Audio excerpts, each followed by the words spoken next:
नमस्कार, स्वागत है आपका इंडिया न्यूज 53 में। आपके साथ मैं हूं फिरदौस। आइए नजर डालते हैं आज की गतिविधियों पर। बुरहानपुर जिले को अंतर्राष्ट्रीय स्तर पर नेशनल अवार्ड मिलने जा रहा है, जिसको लेकर जिला प्रशासन के अधिकारियों का समाज सेवियों ने मेरा बुरहानपुर मेरी विरासत के सदस्यों ने सम्मान किया। ऐतिहासिक धरोहर पर्यटन के क्षेत्र में किए गए विकास कार्यों को लेकर इतिहास में पहली बार बुरहानपुर को राज्य स्तर से राष्ट्रीय स्तर के लिए मनोनीत किया गया है। 108 पेपर की एक रिपोर्ट बुरहानपुर से भोपाल गई थी। इस रिपोर्ट में बुरहानपुर में पर्यटन के क्षेत्र में की गई गतिविधियां इस राज्य स्तर पर स्वीकृत करने के बाद राष्ट्रीय स्तर पर भेजा गया है। ये बुरहानपुर की अब तक की सबसे बड़ी उपलब्धि है। राष्ट्रीय स्तर पर यह पुरस्कार जिला कलेक्टर बुरहानपुर को मिलेगा, जिसको लेकर जिला पुरातत्व समिति मेरा बुरहानपुर मेरी विरासत ग्रुप के सदस्यों द्वारा आज अपर कलेक्टर शैलेंद्र सिंह सोलंकी, कलेक्टर प्रवीण सिंह और विभिन्न अधिकारियों का सम्मान किया गया, जिसमें इतिहासकार कमरुद्दीन फलक, इतिहासकार मोहम्मद नौशाद, पर्यटन अधिकारी विपुल मेश्राम, समाज सेवी मंसूर सेवक, डॉक्टर तारिक होशंग हवलदार, डॉक्टर सुभाष माने उपस्थित थे। कलेक्टर बुरहानपुर ने इस उपलब्धि के लिए सभी का मुंह मीठा कराया और उनको सम्मानित किया। देखिए, भारत सरकार के द्वारा पूरे देश में डिस्ट्रिक्ट टूरिज्म प्रमोशन काउंसिल में बेस्ट कैटेगरी अवार्ड घोषित किया गया था पिछले साल। उसी कैटेगरी में बुरहानपुर जिले ने भी अपना नॉमिनेशन भरा था और ये बताते हुए हर्ष का विषय है कि बुरहानपुर का जो डिस्ट्रिक्ट टूरिज्म प्रमोशन काउंसिल है, जिसका अब नाम बदल के DATCC हो गया है, उसका चयन मध्य प्रदेश से हुआ है और मध्य प्रदेश से एकमात्र नॉमिनेशन जो है पूरे सभी जिलों को पछाड़ते हुए बुरहानपुर की DTPC को आगे बढ़ाया गया है। और अब भारत सरकार स्तर पे यदि DTPC का चयन होता है तो ये पूरे देश की सबसे बेस्ट DTPC होगी, जिसको अवार्ड मिलने जा रहा होगा।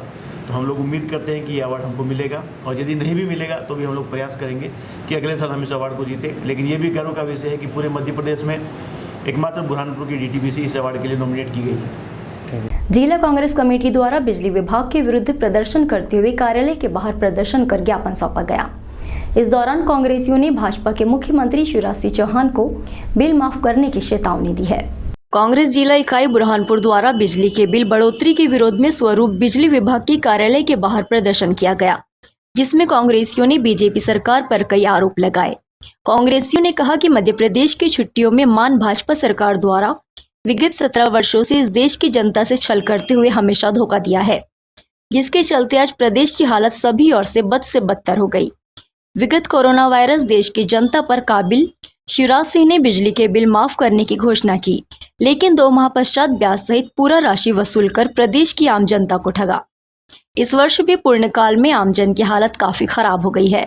इसके बावजूद भी मुख्यमंत्री को शर्म तक नहीं आई और बिजली के बिलों के माध्यम से अपनी लूट जारी रखी। ज्ञापन में आरोप लगाते हुए कांग्रेसियों ने कहा कि पिछली कमलनाथ सरकार द्वारा पूरे प्रदेश में मात्र 100 रुपए में आम जनता को बिजली दी जा रही थी। पूरे प्रदेश की जनता भी प्रसन्न थी, लेकिन शिवराज सरकार ने आते ही बिजली के नाम पर लूट मचा दी है। इस माह से प्रति यूनिट लगभग 9 रुपए बढ़ने के निर्णय से पूरे प्रदेश की जनता में आक्रोश है, तो पूरे प्रदेश की जनता एक साथ ही सरकार के खिलाफ सड़क पर उतरने को तैयार है। जिस प्रकार से अनाप शनाप बिजली के बिल मध्य प्रदेश की सरकार आम जनता को दे रही है और जिस प्रकार से जानबूझकर 30 दिन का जो मीटर रीडिंग होती है उसको 30 दिन में ना कराते हुए ज़्यादा समय बाद कराने से जो अनाप शनाप बिजली का बिल आ रहा है। एक तरफ तो शिवराज सिंह चौहान ने कहा था कोई बिजली का कनेक्शन काटेगा तो मैं उसके साथ खड़ा रहूँगा, काटने नहीं दूंगा, और आज इनके विभाग के लोग बिजली कनेक्शन काट रहे हैं। जो अनाप शनाप बिजली के बिल दिए हैं, 3 महीने के कोरोना काल के बिजली का बिल माफ़ हो और आम जनता के जो कनेक्शन काटे जा रहे हैं वो तुरंत बंद किए जाए और आम जनता के कनेक्शन काटने में कभी कुछ घटना दुर्घटना जनता से होती है तो उसके जवाबदार बिजली विभाग के अधिकारी होंगे, आम जनता नहीं होगी। लालबाग रोड पर 12 बजे अचानक नीम का हरा भरा पेड़ गिर गया, जिसके बाद दोनों ही ओर का रास्ता बंद हो गया। गनीमत रही कि वहां कोई नहीं था, वरना कोई जनहानि हो सकती थी।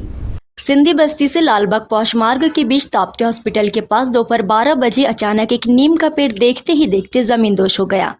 लोग कुछ समझ पाते उससे पहले ही पेड़ लालबाग के पूरे रास्ते पर गिर पड़ा, जिसके बाद 1 घंटे तक आवागमन बाधित रहा। इसकी सूचना जैसे ही यातायात पुलिस को लगी, यातायात पुलिस के जवान तुरंत मौके पर पहुंचे और पुलिस जवानों ने स्थिति को संभालते हुए रास्ते को बहाल करने का प्रयास किया। किसी तरह झाड़ को एक तरफ किया गया, उसके बाद यह रास्ता चालू हो सका। बताया जा रहा है कि पेड़ तो हरा भरा था, लेकिन पेड़ की जड़ें सड़ चुकी थी और जड़ों ने जमीन छोड़ दिया था, जिसके कारण ये पेड़ इसकी हाइट 30 फीट से भी अधिक थी, गिर गया। आने जाने वाले यात्री राहगीरों का ध्यान इधर ही रखा हुआ था कि हरा भरा पेड़ किस तरह गिर गया।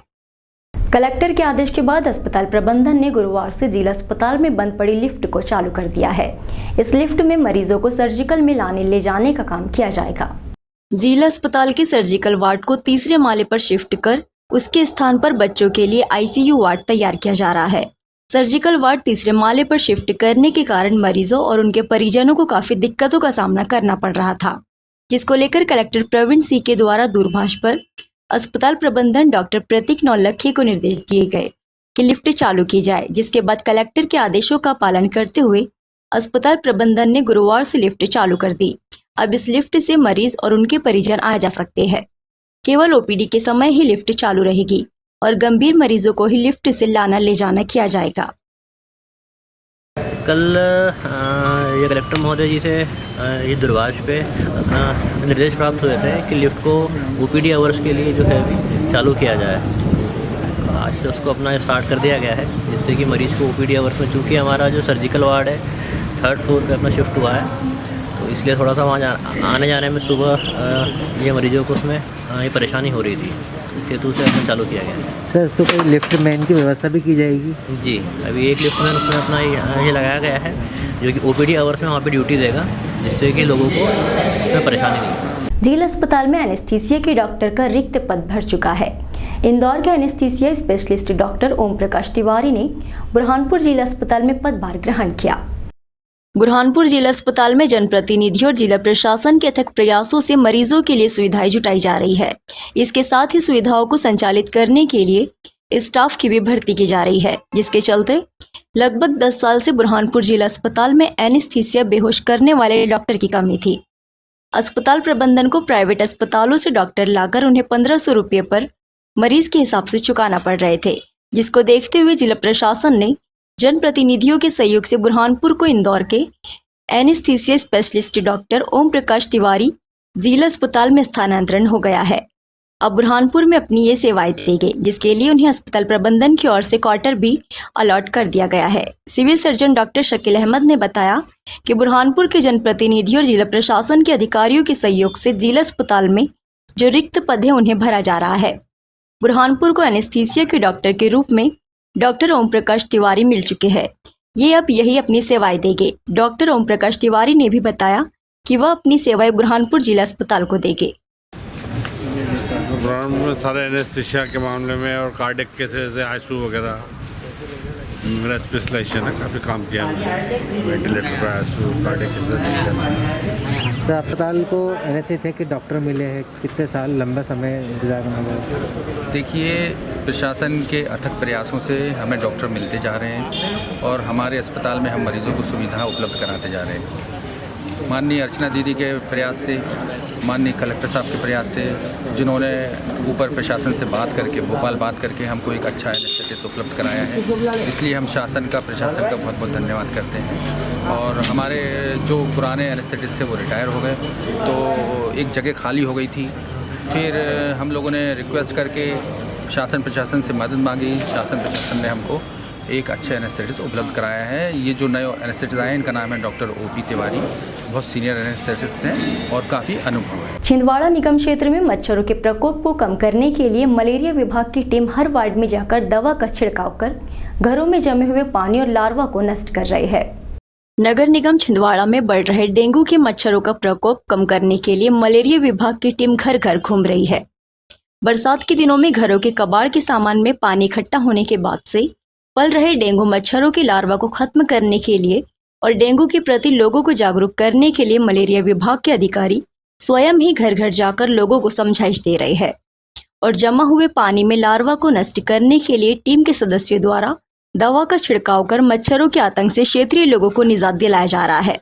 छिंदवाड़ा जिले में अभी तक 18 मरीज सामने आ चुके हैं। वहीं निजी अस्पतालों और क्लिनिकों की बात करें तो ये आंकड़ा 2 गुना से भी अधिक हो सकता है। मलेरिया विभाग की टीम ने बुधवार को घनी आबादी वाले क्षेत्रों में जाकर एडिस मच्छरों की लार्वा को ये अपने इस क्षेत्र में एडिस मॉस्किटो का लार्वा नष्टीकरण का कार्य कराया जा रहा है, जिसमें 4 दल हैं। प्रत्येक दल में 4 सदस्य हैं। इनके द्वारा प्रत्येक घर में डोर टू डोर जाकर घरों के अंदर जो कंटेनर्स हैं जिसमें साफ सुथरा पानी इकट्ठा रहता है, जिसमें एडिस मॉस्किटो जिससे डेंगू फैलता है उसके लार्वा पनपते हैं, तो उनके लार्वा को नष्ट करने के लिए अभियान चालू किया हुआ है ताकि डेंगू का संक्रमण समय पर रोक सके। और